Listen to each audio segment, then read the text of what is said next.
Nagulat kayo? Ako rin, nagulat sa inyo. Sorry. Tulad ni Aling Janisha, pumasok din ang comedy queen na si Ate Ai para magturo ng ilang physical fitness routine na alam niya. Sino si Tom? Kailangan ikis kita, meron gusto magpakis sa'yo. Ano ha? Housemate, ako ay inatasan ng pamahalaan para tayo ay mag-exercise. Okay? Ito ay tinatawag nating bewang at deeg giling. Okay? Ha? At ganito ang gagawin natin. Okay? 420 ka. Ganito.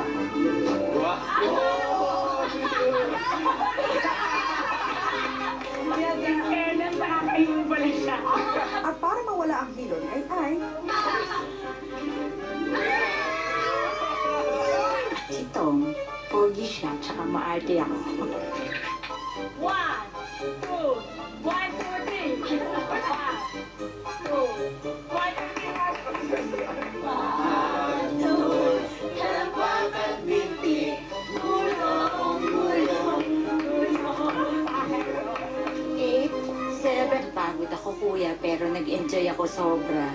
8, 7, 6, 5, 2, 1. Nakakatuwa sila. Kasi sunod sila ng sunod sa akin. Ed, mulat. Labas nila.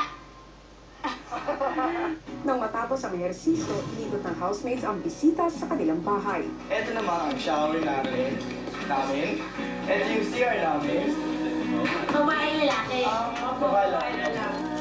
Ay, toilet na. Oh, no! No! Kasi po! Oh, no! Sobrang tuwa po. As in super, parang totoong tao. Parang ganun po. Kasi hindi ako makapaniwala. Parang kasi imposible. Bakit baliktad? Parang Yung nakatira po sa kabila, kwarto ng mga babae ito. At matapos ang ilang saglit, Kailangan nyo na magpaano. Kasi In behalf po doon sa mga ibang kasama namin, sobrang hindi po kami makapaniwala na may bumisita po si Miss Ai sa amin. maraming salamat sa pagdalaw mo sa aking bahay para sa mga housemates. Thank you, Kuya. It's a pleasure. The pleasure is also mine.